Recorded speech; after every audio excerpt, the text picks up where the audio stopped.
حضرت عبداللہ بن مسعود رضی اللہ عنہ نے کہا کہ اللہ تعالیٰ نے محمد صلی اللہ علیہ وسلم کو مبعوث کیا اور آپ نے فرمایا، کہہ دو کہ میں تم سے کسی اجر کا طالب نہیں ہوں اور نہ میں بناوٹی باتیں کرنے والوں میں سے ہوں۔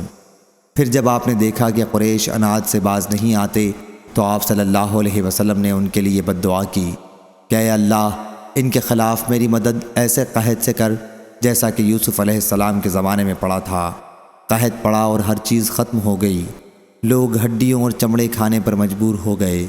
سلیمان اور منصور راویان حدیث میں سے ایک نے بیان کیا کہ وہ چمڑے اور مردار کھانے پر مجبور ہو گئے اور زمین سے دھواں سا نکلنے لگا۔ آخر ابو سفیان آئے اور کہا کہ اے محمد صلی اللہ علیہ وسلم، آپ کی قوم ہلاک ہو چکی، اللہ سے دعا کیجئے کہ ان سے قحط کو دور کر دے۔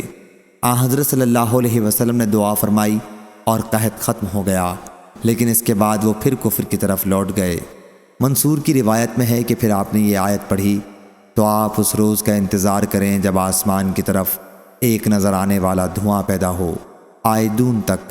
کیا آخرت کا عذاب بھی ان سے دور ہو سکے گا؟ دھواں اور سخت پکڑ اور ہلاکت گزر چکے۔ بعض نے چاند اور بعض نے غلبہ روم کا بھی ذکر کیا ہے کہ یہ بھی گزر چکا ہے۔ صحیح بخاری حدیث نمبر 4824۔